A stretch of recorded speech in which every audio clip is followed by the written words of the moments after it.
하나님,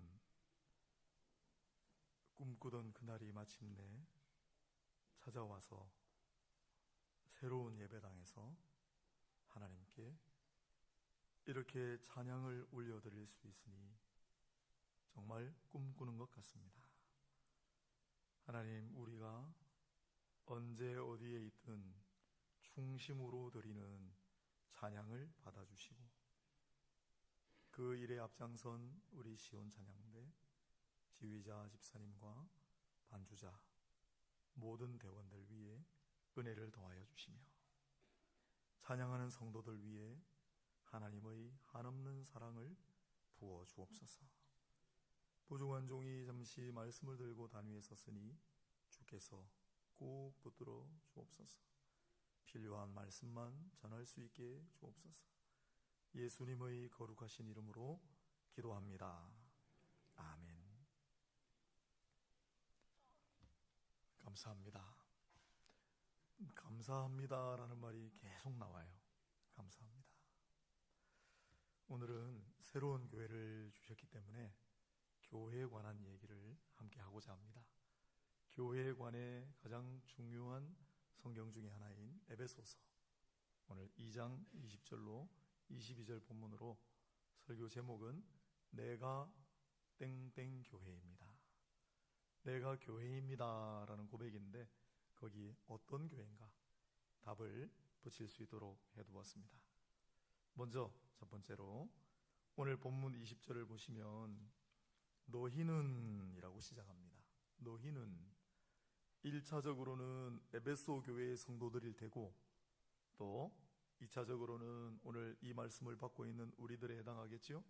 너희는 누구라고 합니까? 사도들과 선지자들의 터 위에 세우심을 입은 자라 그럽니다. 세우심을 입은 자라. 두 번째는 21절 뒷부분에 주 안에서 성전이다 그럽니다.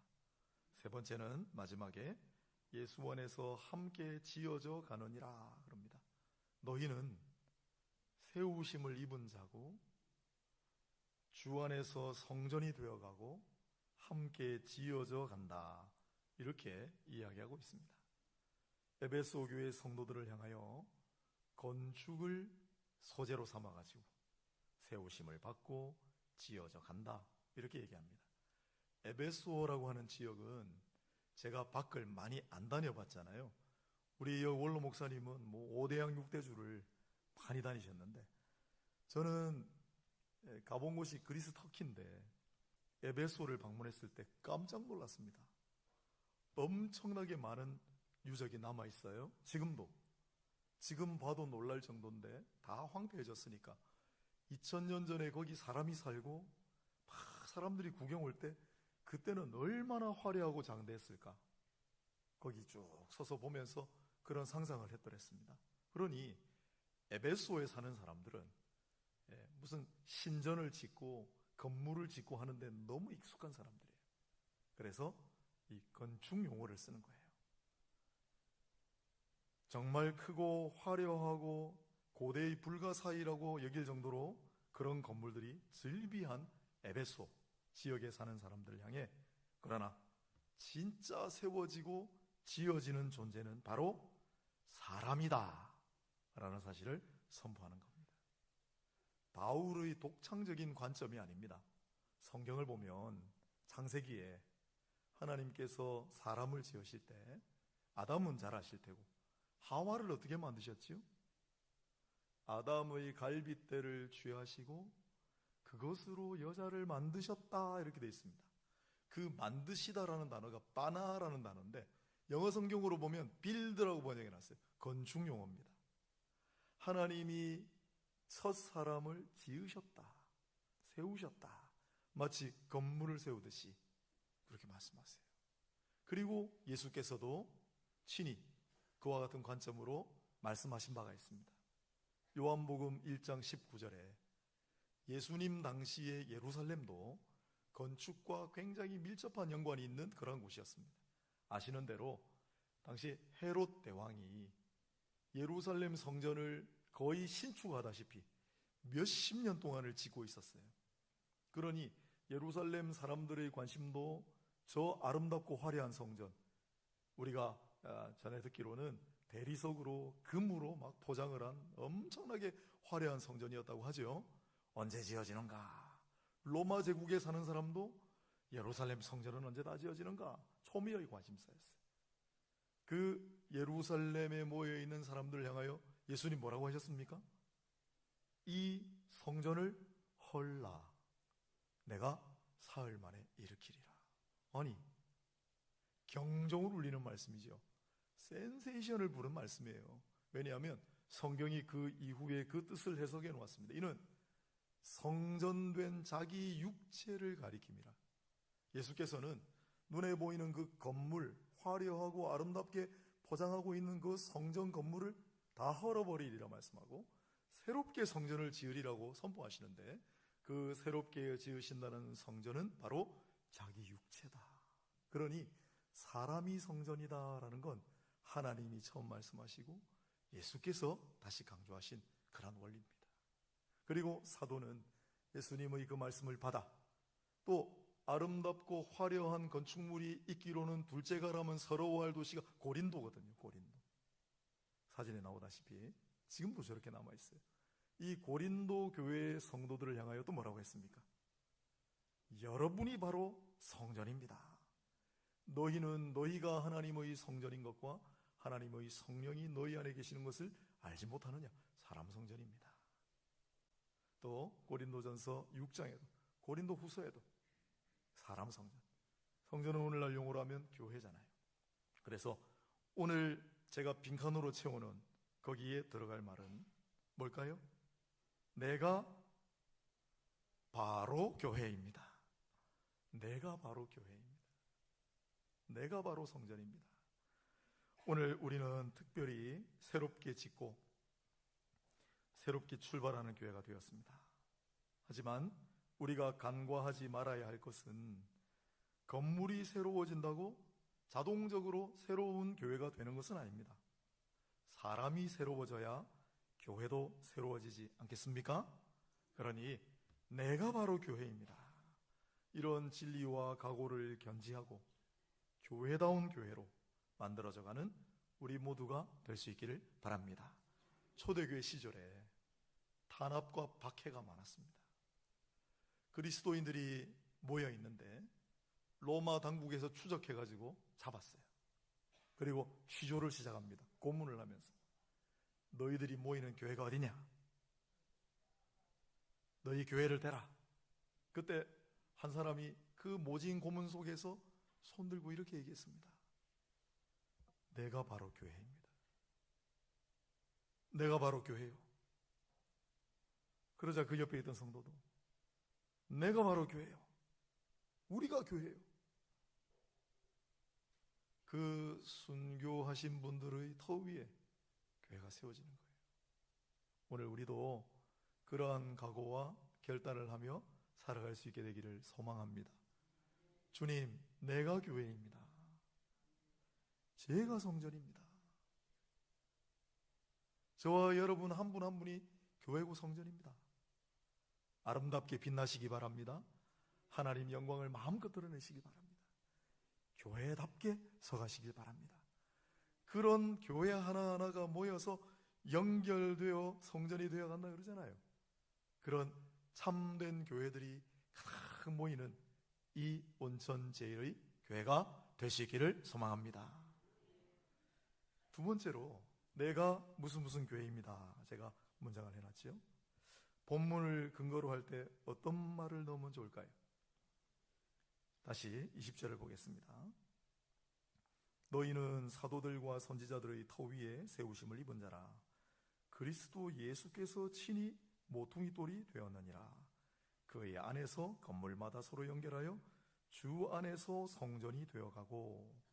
이어지는 말씀들이 있습니다. 역시 가장 중요한 단어는 그리스도 예수 그리고 주 안에서가 아니겠습니까? 동일한 취지의 표현을 하고 있습니다. 그의 안에서 21절에 주 안에서, 22절에 성령 안에서. 물론 첫 구절에는 사도와 선지자들이 나옵니다. 예수님 당시에 12사도가 있었습니다. 한 사람은 탈락하였습니다. 예수님께서 친히 세우신 사도들입니다. 그리고 예수님 승천하신 다음엔 마띠아라고 하는 새로운 사도를 성령의 인도하심을 따라 교회가 세웠습니다. 그리고 바울도 사도라고 하는데, 다메섹 가는 길에 바울은 특별한 주님의 만남을 통해 사도로 세움을 받았습니다. 그 사도들, 그리고 선지자들, 구약의 선지자들 예언을 했고, 신약 시대에도 하나님 계시의 말씀, 구원 계시의 말씀을 받은 선지자들이 활약했습니다. 그 사도들과 선지자들의 터 위에 세워졌지만, 그러나 더 기초가 되는 게 있지요. 그게 예수 그리스도시잖아요. 예수 그리스도가 모퉁이 돌이라고 말씀하잖아요. 모퉁이 돌은 기초 돌이라는 거예요. 그 예수 그리스도라고 하는 기초 위에 교회가 세워지는 거예요. 그 얘기를 하고 있는 겁니다. 그래서 오늘 이 본문 말씀을 근거로 하면 제가 만든 빈칸에 뭐라고 들어가면 되겠습니까? 내가 주의 교회입니다. 우리는 주님의 교회입니다. 우리 한 사람 한 사람도 주님의 교회입니다. 주님의 교회라는 건 무슨 뜻일까요? 잘 아시는 대로 의라고 하는 말은 소유를 가리켜요. 나의 지갑, 내 지갑이란 뜻이잖아요. 주의 교회는 주님의 소유라는 뜻입니다. 주님께서 굳이 그렇게 하시지 않아도 되는데 아주 비싼 값을 주고 교회를 사셨습니다. 고린도전서 6장 19절에 너희는 너희 자신의 것이 아니라 값으로 산 것이 되었으니, 너희는 값으로 사신 것이니 사람들의 종이 되지 말라. 주님께서 값 주고 사신 것이 교회입니다. 무슨 값을 주셨죠? 피값을 치르셨어요. 자기의 목숨을 대가로 치르신 것이 바로 교회입니다. 사도행전 20장 28절에 그 말씀이 있죠. 여러분은 자기를 위하여 또는 온 양떼를 위하여 삼가라. 성령이 그들 가운데 여러분을 감독자로 삼고 하나님이 자기 피로 사신 교회를 보살피게 하셨느니라. 교회는 하나님께서 피로 사신 곳입니다. 하나님이 피로 사셨다는 건 하나님 모양이 없으니 하나님의 형상으로 오신, 사람의 모양으로 오신 예수 그리스도께서 피로 사셨다는 뜻입니다. 목숨값으로 사신 곳이 교회입니다. 우리 옛적 신앙 선배님들이 그런 말을 했어요. 교회는 순교자들의 피 위에 세워진다. 저는 조금 다른 각도로 말씀드리겠습니다. 만약 교회를 막 쥐어 짤 수 있다면 빨래를 짜듯이 뭐가 떨어져 나올까요? 피가 뚝뚝 떨어져 나와요. 그 피는 순교자들의 피이기도 하지만 예수 그리스도의 보혈입니다. 우리 성전된 교회인 한 분 한 분도 만약 우리 존재를 확 쥐어 짤 수 있다면 마지막 남은 한 방울은 무엇일까요? 예수의 보혈입니다. 예수의 피입니다. 우리는 예수님의 피값 주고 사신 교회입니다. 그러므로 우리는 주의 교회입니다. 주님의 교회입니다.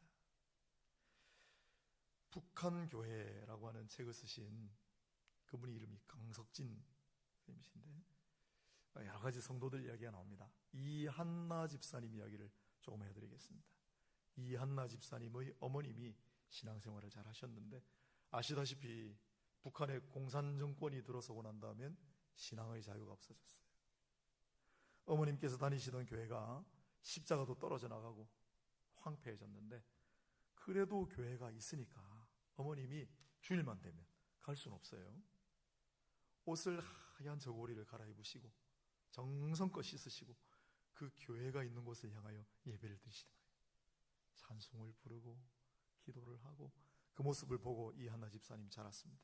그런데 1984년에 그나마 있던 예배당 건물도 다 부숴버렸대요. 공산당이. 교회가 사라졌잖아요.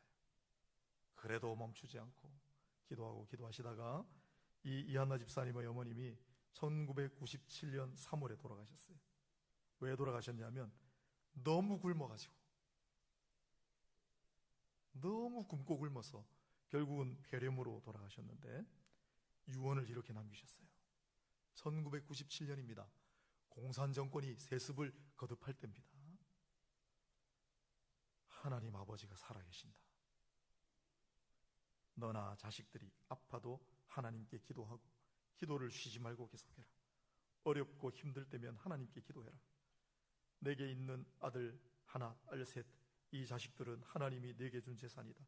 이 재산을 항상 잘 간수해라. 네가 아프거나 자식들이 알아도 기도해라.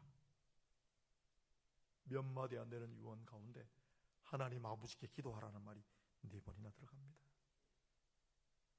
어머니의 기도가 절정을 이룬 것은 이 이한나 집사님이 간질 질환을 앓고 계셨대요.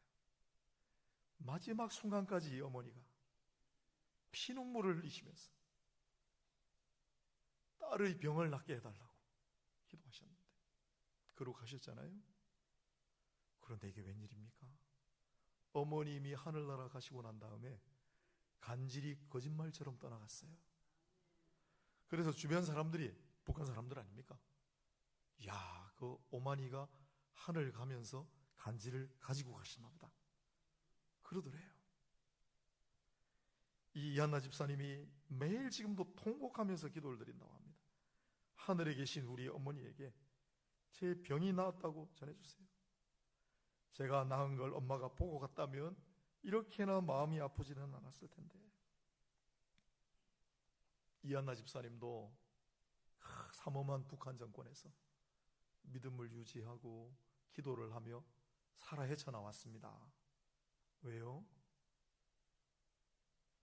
물론 하나님의 은혜인데 그 어머니의 피눈물의 기도, 여러분, 어머니의 피도, 어머니의 눈물도, 어머니의 헌신도 이렇게 놀라운 영향이 있습니다. 하물며 예수께서 만물의 창조주이시고 전능자이신 예수께서 당신의 피를 흘리시고 눈물로 통곡하시며 세운 교회가 바로 여러분입니다. 저고. 그러니 그 예수님의 피의 공로, 예수님의 보혈의 능력이 우리 삶 가운데 얼마나 가득하겠습니까? 우리는 주님께서 보혈이라고 하잖아요. 주님의 피로 사신 교회입니다. 우리는 주님의 교회입니다. 주님께 헌신하고 충성해야 할 뿐만 아니라 주님께서 지키시고 은혜를 반드시 베풀어 주실 우리는 주님의 교회입니다. 잊지 말고 주의 교회로 세워지고 주의 교회로 지어지고 주의 교회로 연결되어 가기를 소망합니다. 세 번째 질문입니다. 내가 무슨 교회입니다. 마지막 구절을 한번 볼까요? 21절부터 한번 봅시다. 그의 안에서 건물마다 서로 연결하여 주 안에서 성전이 되어가고 그랬습니다. 여러분, 성전이 무슨 의미입니까? 뭘 보고 성전이라고 하죠? 22절에 답이 있습니다. 너희도 성령 안에서 하나님이 거하실 처소가 되기 위하여. 성전은 무엇입니까? 하나님이 거하시는 처소입니다. 하나님이 거하시는 처소가 성전입니다. 고린도전서 다른 구절에는 성령의 전이라고 해놨습니다. 똑같은 말입니다. 성령이 거하시는 전. 또 고린도후서에는 살아계신 하나님의 성전. 그냥 하나님 우리 안에 가만히 머물고만 계시는 것이 아니라 하나님은 우리 안에 계시고 살아계시며 역사하시고 그것이 성전이다라고 성경은 가리킵니다. 그러면 제가 여쭤보겠습니다. 이 교회는 성전입니까? 제가 좋아하고 존경하고 친한 교제를 나눈 이재철 목사님 계십니다. 우리 교회 한번 와서 붕회 좀 한번 해주세요. 교회 다 지었습니다 했더니 전에 한번 갔잖아요 그러시더라고요. 이재철 목사님은 제가 친하니까 이름 거명해도 됩니다. 신약 교회를 성전이라고 부르지 말아야 한다고 주장하십니다. 저는 이재철 목사님을 퍽 좋아하고 존경하지만 그 의견에는 전적으로 다를 수가 없습니다. 왜요? 신약의 교회가 성전이 아니다 일률적으로 말할 수 없는 것이 하나님이 함께 하시고 하나님의 임재가 있고 하나님의 영광이 가득하고 성령이 충만하면 그게 성전입니다. 그러면 우리 교회를 다시 한번 물어보겠습니다. 이 교회에 하나님의 임재하심이 있습니까? 하나님의 영광이 가득합니까? 성령이 충만합니까? 이제 시작했으니까 앞으로 그렇게 기도하고 가시겠습니까? 주여 이곳에 영광 가득하게 하소서. 주여 하나님 함께 하소서. 여러분, 교회당을 지었다고 다 성전이라고 말할 수는 없습니다. 왜냐하면 성경을 보면 솔로몬이 그토록 바라고 그토록 기도했던 성전을 봉헌할 때 우리가 금요기도회마다 그 말씀을 얼마나 사모하며 그리워하며 봤습니까? 그런데 솔로몬이 성전을 다짓고 나자 그 성전에 하나님의 영광이 가득했다 그랬습니다. 성전입니다. 그런데 에스겔이 바라보았던 예루살렘 성전은 하나님의 영광이 떠났다 그랬습니다. 하나님의 영광이 떠나는 순간 그것은 예루살렘 성전이라고 이름 붙여져도 더 이상 성전이 아닙니다. 기억하십시오.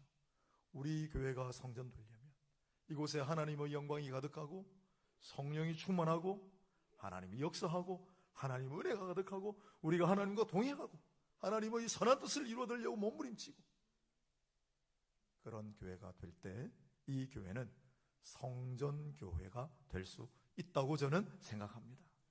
여러분 한 분 한 분도 하나님의 영광이 가득하고 성령이 충만함으로 성령의 다스리심과 성령의 주관하심과 성령의 인도하심에 절대 복종하며 하나님의 선한 일을 위하여 몸부림치고 살아갈 때 여러분 한 분 한 분도 성전교회 될 수 있습니다. 어제 우리 입당 감사 예배할 때 테너 최승원 교수님을 모셨습니다. 저는 이분이 우리나라에 처음 TV에 등장하셨을 때부터 관심을 가지고 지켜봤습니다. 왜냐하면 굉장히 불편하신 분이 단위에 올랐는데 조마조마하는 마음으로 봤는데 노래를 시작하시는데 너무 탁월하게 잘하시는 거예요. 야, 우리 한국에 저런 분이 있구나. 귀하다. 그런데 어느 순간부터 일체 나서지를 않으세요. 이번에 묘한 인연이 돼서 보수도 받지 않으신대요. 그냥 와서 해주시겠대요. 그래서 모셨는데 아마 많은 감동과 눈물을 흘리시는 분도 제가 봤는데 저는 뒤에서 마음이 좀 아팠습니다. 왜냐하면 이분은 어제도 너무 훌륭하고 탁월하셨지만 그보다 훨씬 더 뛰어난 영역하신 분이에요. 미국으로 약한 몸을 이끌고 유학을 가셔서 메트로폴리탄 콩쿠르에서 한국 남자로서는 처음으로 대상을 탄 분입니다. 세계적인 성악가들의 뒤를 이을 것으로 극찬받은 분이에요. 그런데 한동안 활동을 안 하셨어요. 교수님, 그동안 왜 일체 안 나오셨어요? 제가 많이 아팠습니다. 많이 아팠습니다. 한쪽이 많이 불편하시니까 다른 쪽에 힘을 주고 그러시다가 그동안에 성한 다리가 2번이나 부러지셨대요. 그래서 본의 아니게 경력이 단절되었습니다. 괜찮습니다. 하나님 은혜입니다. 하나님 은혜 감사해서 온천 제일교회도 축하해 주러 왔잖아요. 그러시는.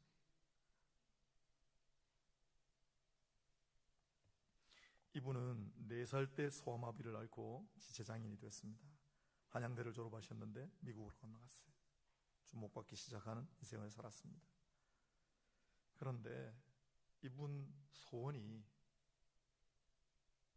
하루만이라도 걷게 해주시면 좋겠다. 단 하루만이라도. 그래서 기도를 하는데 누군가 주기도문을 10,000번 한번 들어주실지도 모른다 그래가지고 주기도문을 10,000번 하고 했는데 화사였대요. 그랬는데 지금은 이렇게 말씀하십니다. 지금까지 복 주셨던 모든 것과 하루 걸을 수 있다면 하루 걷는 것과 바꾸겠습니까? 물어보면 아니요 라고 대답할 거랍니다. 그렇게 고백할 수 있게 된 것은 어느 순간 불편한 몸이지만 내게 부족함이 없도다. 그런 삶을 사는 것을 깨닫게 하시고 사회를 위해 쓰임받는 존재가 되게 하시고 특히 청소년들과 젊은이들에게 도전과 희망을 주는 메신저로 쓰임받는 것이 자기의 비전임을 발견하기 시작하는 순간부터라고 합니다. 또한 동남아시아와 특히 북한의 많은 장애인들이 하나님을 만날 수 있는 다리가 되는 것이 자신의 또 다른 비전이고 소망이라는 것을 깨닫고 확신하기 시작할 무렵부터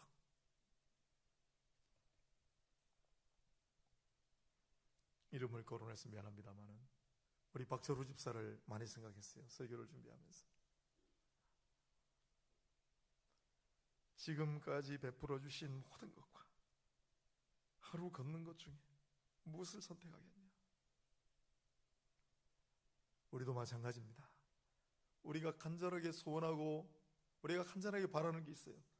더 많이 애틋하고 절절한 사연을 가진 분도 있지요.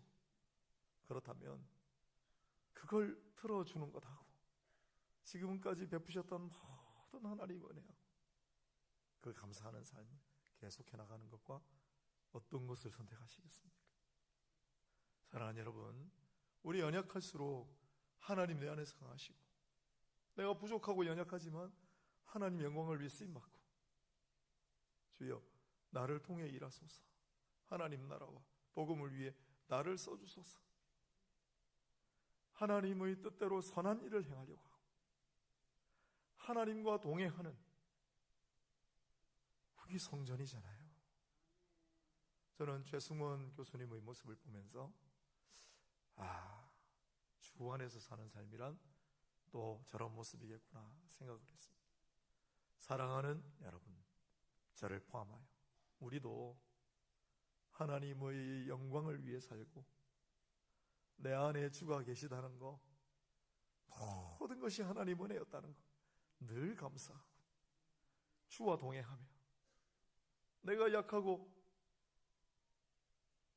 내가 어려움에 처해도 주께서 강하시고 주님이 영광 받으시니 감사하다. 주님의 선한 뜻을 이루어드리려고 내 부족한 능력이나마 최선을 다하고 몸부림치며 살아갈 때 우리도 누가 뭐라 하든 나는 성전입니다 라고 고백할 수 있지 않겠습니까? 오늘 교회란 무엇인가, 또 어떤 교회인가를 잠시 생각해 봅니다. 여러분 잊지 마십시오. 새로운 교회를 허락하신 것은 다 이유가 있습니다. 우리가 이런 고백할 수 있게 되기를 원합니다. 주님, 내가 교회입니다. 세상에 나가서 내가 교회입니다. 내가 바로 교회입니다. 나는 주님의 교회입니다. 주를 위해 존재하고 주께서 지키시는 교회입니다. 내가 주 안에 있으니 두려움이 없습니다. 나는 하나님 함께 하시니 성전입니다.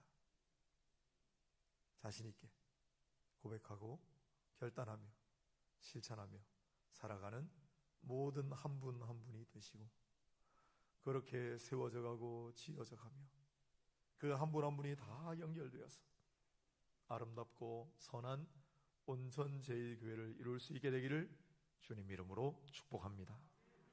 하나님 아버지,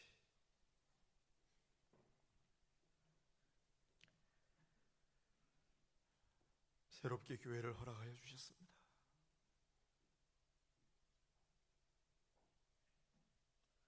우리 한 사람 한 사람이 교회답게 성전답게 서게 하시고 그 한 사람 한 사람이 연결되어 아름다운 온전 제1의 교회를 이룰 수 있도록 인도하여 주옵소서.